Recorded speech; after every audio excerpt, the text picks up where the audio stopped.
देखिए आज हम थोड़ा सा टाइम ज़्यादा हो गया है, हम आपको एप्लीकेशन ऑफ डायमेंशनल एनालिसिस के बारे में बताते हैं। डायमेंशन हम पढ़ा चुके थे, डायमेंशन में हमने आपको कुछ चीज़ें बताई थी। आज हम उसकी एप्लीकेशन के बारे में थोड़ा देखते हैं। क्लास 11th का ये जो चैप्टर है काफ़ी इंपॉर्टेंट है।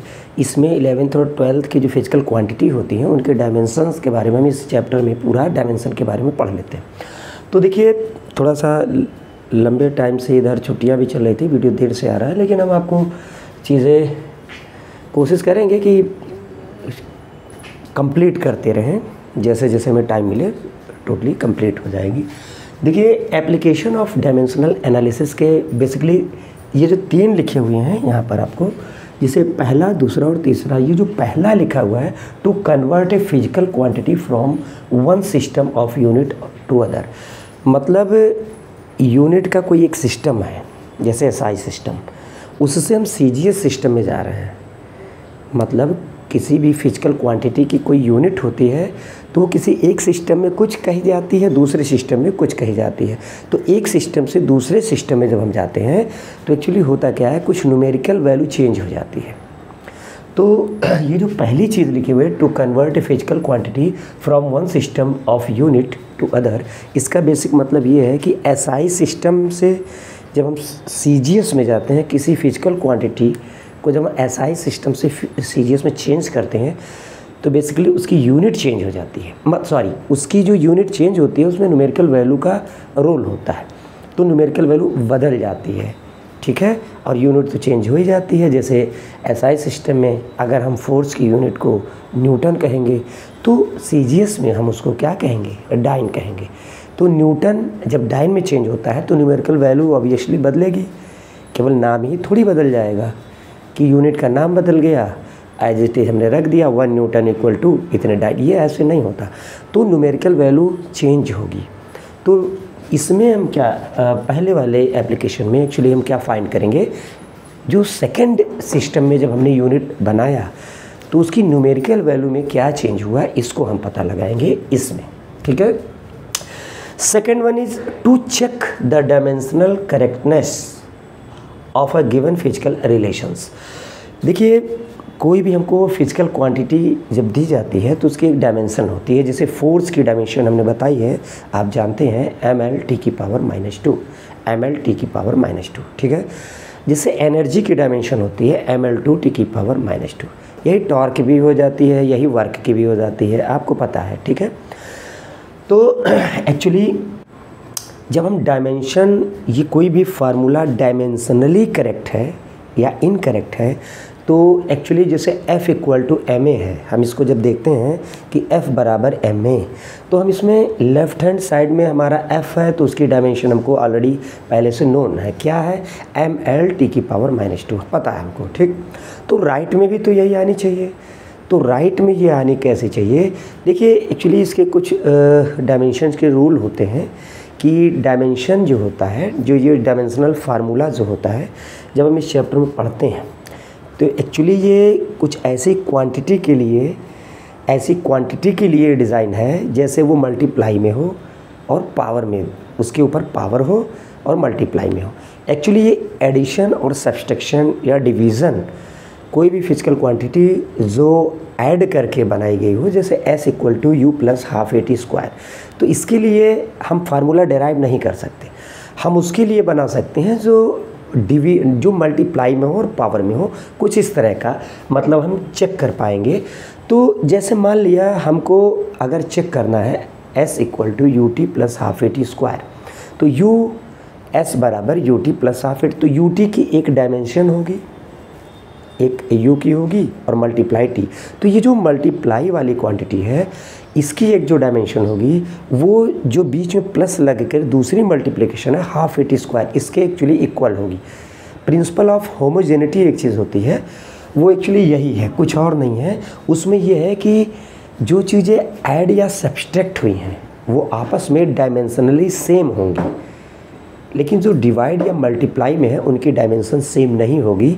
ये कहलाता है प्रिंसिपल ऑफ होमोजेनिटी। इसमें लेफ़्ट हैंड की जो डायमेंशन होगी वो राइट हैंड के बराबर होगी, लेकिन जो राइट हैंड में 2 क्वांटिटी अगर है A + B, तो लेफ़्ट हैंड की जो क्वांटिटी है वो ए के इक्वल होगी और बी के भी इक्वल होगी। ए प्लस बी ये जो दिया हुआ है यानी कि ए प्लस बी या ए माइनस बी, तो ये जो प्लस और माइनस बीच में लगा है ए और बी के, जैसे हम आपको बताएं कि जैसे कहा गया f equal to A plus B, तो ये जो इसकी डायमेंशन होगी एक्चुअली इसके भी बराबर होगी और इसके भी बराबर होगी, मतलब f की डायमेंशन a के इक्वल होगी और b के इक्वल होगी। ठीक है, तो अभी हम बताएंगे डायमेंशन के ड्रॉबैक कि डायमेंशन कहाँ फॉलो नहीं होता है, तो ये सारी चीज़ उसमें हम बताएंगे कि वो क्वांटिटी जो मल्टीप्लाई और पावर में है उनके लिए डायमेंशन हमारे पास होते हैं। तो देखिए हम आपको बताते हैं, देखिए जैसे ये जो पहला पार्ट है to convert the physical quantity from system of unit to other, ये भी हम देखने जा रहे हैं। तीसरे वाले की बात कर लें, to derive relationship between different physical quantity, ये जो डिफरेंट फिजिकल क्वांटिटी होती हैं उनके आपस में रिलेशन को डायमेंशनली हम बता सकते हैं। लेकिन देखो हमारा कहने का ये मतलब है जैसे कोई भी फार्मूले को हम डायमेंशनली प्रूव कर सकते हैं कि ये वाला फार्मूला मतलब ये जैसे ये जो रिलेशन है डायमेंशनली ये कैसे बनेगा, लेकिन थोड़ी सी लिमिटेशंस हैं। जैसे उसमें अगर कोई कांस्टेंट आ गया तो उसके बारे में डायमेंशन कुछ नहीं बताता है, डायमेंशनली कांस्टेंट के बारे में कोई चीज़ नहीं बताता है। अभी हम उस पर बाद में बात करते हैं। फिलहाल हम इसको देखने जा रहे हैं, इसको देखने जा रहे हैं कि ये क्या होता है। तो ये दोनों चीज़ें अभी हम रफ कर देते हैं। ठीक है,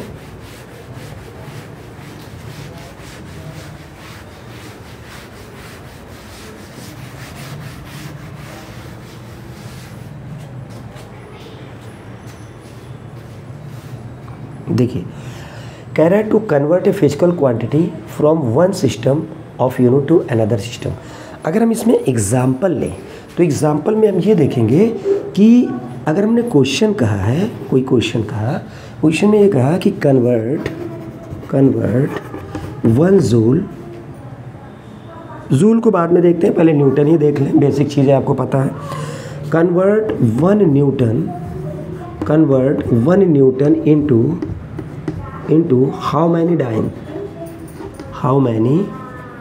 डाइन, अगर हम इसकी बात करें convert 1 newton into how many dyne, तो आपको पता है कि ये जो न्यूटन लिखा हुआ है ये किसकी यूनिट है, ये एक फोर्स की यूनिट है। ठीक है, और ये जो डाइन लिखा हुआ है ये किसकी यूनिट है, ये भी फोर्स की यूनिट है। ठीक है, तो एक्चुअली इसके लिए सबसे पहले हम कुछ बेसिक पैरामीटर देख लेते हैं। जैसे क्या है कि जैसे आपको एक चीज़ पता है, क्या पता है पता ये है कि ये जो मैग्नीट्यूड होते हैं, ये जो मैग्नीट्यूड होते हैं, मैग्नीट्यूड, तो ये मैग्नीट्यूड जब एक सिस्टम से दूसरे सिस्टम में, ये जो मैग्नीट्यूड में जो दो चीज़ें होती हैं जैसे न्यूमेरिकल वैल्यू इनटू में इसकी यूनिट, इनको मिला करके मैग्नीट्यूड बनता है। जब हम सिस्टम में चेंज करते हैं फर्स्ट टू सेकंड तो ये एक्चुअली में कांस्टेंट होती है। तो मैग्नीट्यूड क्या रहते हैं, कांस्टेंट रहते हैं, ये चेंज नहीं होते हैं, ये क्या रहते हैं, कांस्टेंट रहते हैं। यानी कि एक सिस्टम में अगर न्यूमेरिकल वैल्यू 1 है और उसकी यूनिट भी 1 है तो दूसरे सिस्टम में इसकी जो न्यूमेरिकल वैल्यू हो जाएगी वो हमारे पास 2 बदल जाएगी। तो बेसिकली हमको यूनिट फर्स्ट सिस्टम में दी होती है, जैसे यहाँ पर दी गई है और इसकी न्यूमेरिकल वैल्यू दे दी गई है। सेकंड सिस्टम की हमको यूनिट दे दी गई है डाइन, इसकी हमको न्यूमेरिकल वैल्यू फाइंड करनी है। तो हम इस फार्मूले का बहुत अच्छे से यूज कर पाएंगे। क्या यूज कर पाएंगे, जैसे न्यूमेरिकल वैल्यू अगर हमको फाइंड करना होगा तो यहाँ पर हम इस तरह से इसको ऐसे करके नोट डाउन कर लेंगे। तो ये यूनिट क्या है, तो यूनिट आपको पता है कि यूनिट, अच्छा इसको हमको कैसे करना है कि convert 1 Newton into how many dance with the help of dimension करना है। तो हम पहले जो यूनिट होगी उनकी इस यूनिट को चेंज कर लेते हैं डायमेंशंस में। तो डायमेंशन जैसे लेंथ की डायमेंशन, मास की डायमेंशन और टाइम की डायमेंशन, बेसिकली 3 डायमेंशन वाली क्वांटिटी को हम इसमें कैलकुलेशन हम कर पाते हैं, मास, लेंथ और टाइम। ठीक है, तो जैसे इसको आप नोट कर लेंगे तो हम इसको ये करने जा रहे हैं कि इसको थोड़ा सा स्पेस बना लें कि कैसे ये होता है। तो देखिए अगर हमने कहा कि ये जो यूनिट है न्यूटन है, तो न्यूटन को हम एसआई सिस्टम में न्यूटन को अगर हम लिखेंगे तो क्या लिखेंगे, किलोग्राम मीटर पर सेकेंड स्क्वायर, ये लिख देंगे। और ये सीजीएस यूनिट है डाइन, इसको हम क्या लिखेंगे, सीजीएस यूनिट, जो ये डाइन लिखी हुई है तो इसको सीजीएस में क्या लिखेंगे, ग्राम सेंटीमीटर और सेकंड का स्क्वायर। ठीक है, अब देखिए ये तो इसकी यूनिट हो गई एसआई में और ये यूनिट हो गई सीजीएस में। अब हम इसकी अगर डायमेंशन लिखें तो इनकी डायमेंशन ये एम एल और टी 3 डायमेंशन में, मतलब इनके डायमेंशन में हम इनको तोड़ देंगे तो ये जो यूनिट लिखी गई है ये ऊपर वो हम लिखेंगे जो हमको गिवन है, और ये जो नीचे लिखी गई है वो जो हमको फाइंड करनी है, जिसकी न्यूमेरिकल वैल्यू में फाइंड करनी है। तो हम इसमें ऐसे लिखते हैं n2 = n1, और ये गिवन वाली है 1, फर्स्ट सिस्टम है जो हमको गिवन है, और सेकंड सिस्टम में हमको कैलकुलेट करना है। तो n1 हमने लिखा और u1 को हमने क्या किया, u1 अपान में ऐसे u2 लिखा। तो अब हम क्या करेंगे, n1 और u1 को हम तोड़ देंगे m l t में, बात समझ में आई। तो इसी तरह u2 को भी हम तोड़ पाएंगे m l t में, m l t, लेकिन फिर अंतर कैसे हम करेंगे, तो 1 और 2 लगाएंगे, 1 2 1 2 1 2। लेकिन एक चीज़ हम इसमें आपको और बताएंगे कि जैसे इसकी जो ये पावर हो सकता है कि यहाँ पर किलोग्राम की पावर 1 है, इसकी पावर 1 है, लेकिन इसकी पावर तो -2 है ना, तो इसमें हम पावर भी तो इसके ऊपर पावर भी तो लगाएंगे। तो इसकी पावर हमने थोड़ा और इसको बड़े में लिखते हैं, 1 सेकेंड। देखिए हमने ये लिखा अभी थोड़ी देर पहले कि n2 = n1, ठीक है, u1 अपान में u2। तो इसको हमने n1 लिखा, u1 को लिख दिया m1 अपान में m2, और इसकी पावर में क्या लिखा, a, और यहाँ पर लिख दिया L1 अपान L2, मास लेंथ और टाइम, इसी में हम कैलकुलेशन कर पाते हैं। इसकी पावर लिखा b, और ये लिखा T1 अपान में T2, और इसकी पावर में लिखा c। ठीक है, ये चीज़ हमने लिखा। तो देखिए जो ये n2, ये जो फार्मूला एक्चुअली में बन के आ गया है। अब यहाँ पर ये ABC क्या है, तो ये पावर है, ये जो पावर लगी है इसके ऊपर कि किलोग्राम के ऊपर 1, एक्चुअली में क्या है कि जैसे सेकंड सिस्टम में न्यूमेरिकल वैल्यू है, ये फर्स्ट सिस्टम में न्यूमेरिकल वैल्यू है, जैसे यहाँ 1 दी हुई है। ये यूनिट है मास की फर्स्ट सिस्टम की, और ये सेकंड सिस्टम में यूनिट है मास की, और ये लेंथ की यूनिट है, लेंथ की डायमेंशन, मतलब लेंथ जो है उसकी डायमेंशन लिखी गई है फर्स्ट सिस्टम में, और ये क्या है, सेकंड सिस्टम की। और ये टाइम की डायमेंशन लिख दी गई है यहाँ पर फर्स्ट सिस्टम में, और ये क्या है, सेकंड सिस्टम में, टाइम की डायमेंशन। अब देखिए जो ABC है ये पावर है फर्स्ट सिस्टम में जो यूनिट के ऊपर लगी हुई है, और ये जो सेकंड है उसी के ऊपर ये भी पावर है। तो एक्चुअली में फर्स्ट और सेकंड की अगर यूनिट ये होगा, हम इसको SI या सीजीएस में लिखेंगे तो बेसिकली पावर तो वही रहेगी। तो अब देखिए कैलकुलेशन किया कैसे जाता है, कैलकुलेशन किया कैसे जाता है। तो हमने कहा कि ये n2 लिखा हुआ है। अच्छा, फर्स्ट सिस्टम में न्यूमेरिकल वैल्यू क्या है, 1, सेकंड की हमको कैलकुलेट करनी है। मास फर्स्ट सिस्टम में मास को क्या लिखा गया है, किलोग्राम। ये फर्स्ट सिस्टम में मास की यूनिट है, unit of mass in first system, और ये unit of mass in second system, unit of length in first system, unit of length in second system, unit of time in first system, और unit of time second system, और ये तो power है। ठीक है, तो हमने लिखा ऊपर m1 की वैल्यू kg, तो यहाँ पर लिखा किलोग्राम अपान, m2 की वैल्यू ग्राम, यहाँ पर हमने लिखा और इसकी पावर लगा दिया 1, क्योंकि बेसिकली इस पर क्या है 1 1। यहाँ पर a की पावर 1 हो गई, a का मतलब 1 हो गया। लेंथ में जो हमको गिवन है वो है यहाँ पर मीटर, वो हमको मीटर, और L2 में जो हमको गिवन है वो है सेंटीमीटर, और यहाँ पर हमने पावर लगाया 1, क्योंकि इसके ऊपर यहाँ पर 1, यहाँ पर 1। ये जो टाइम की है, टाइम में फर्स्ट सिस्टम में तो सेकंड है ही, सेकंड में भी सेकंड है, लेकिन यहाँ पर जो पावर है वो -2। अब बहुत इजी हो गया कैलकुलेशन, न्यूमेरिकल वैल्यू हमको सेकंड सिस्टम में फाइंड करनी है। तो हमने कहा n2 equal to first system में 1, इसको हम थोड़ा सेकंड के अकॉर्डिंग चेंज करेंगे क्योंकि सेकंड में पूछा गया है। तो ये हो गया 1000 ग्राम, मतलब 10⁻³ ग्राम अपान में ग्राम, और पावर कितनी लगा दिया हमने 1। ये क्या, मीटर इक्वल टू 100 सेंटीमीटर, यानी कि 10⁻² सेंटीमीटर, और नीचे क्या हो गया सेंटीमीटर, पावर लगाया हमने 1। थोड़ा इसे रब करना पड़ेगा, आप बैक करके इसको थोड़ा सा देख लीजिएगा। अब यहाँ पर क्या है, ये तो कट ही गया पूरा। अब देखिए n2 की वैल्यू अगर हम कैलकुलेट करेंगे तो 1 × में यहाँ पर ग्राम से ग्राम, सेंटीमीटर से कट गया 3 2 5, यानी कि पावर में अगर बेस सेम है तो पावर क्या होती है, अगर बेस सेम है तो पावर ऐड होती है, ठीक है। तो यहाँ से 3 2 5, यानी कि n2 की वैल्यू क्या आ गई 10⁵। तो हम कैसे लिख सकते हैं, यहाँ पर देखिए हम इसको कैसे लिख सकते हैं कि 1 न्यूटन को हमने कन्वर्ट किया हाउ मैनी डाइन्स, 10⁵ डाइन, ठीक है भैया। तो ये हमारे पास आंसर आ गया, ठीक है, नोट कर लीजिए।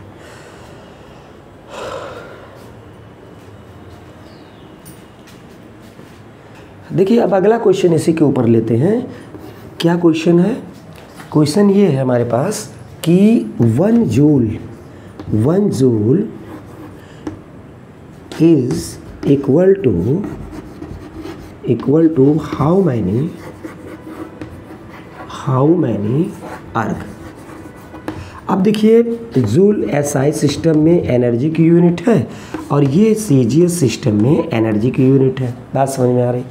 तो SI सिस्टम में अगर ये एनर्जी की यूनिट है तो इसकी डायमेंशन क्या होती है एनर्जी की, mL/2 यूनिट कैसे लिखेंगे, किलोग्राम मीटर सेकंड पावर -2, और इसको भी लिखते हैं, ये भी हो जाएगा।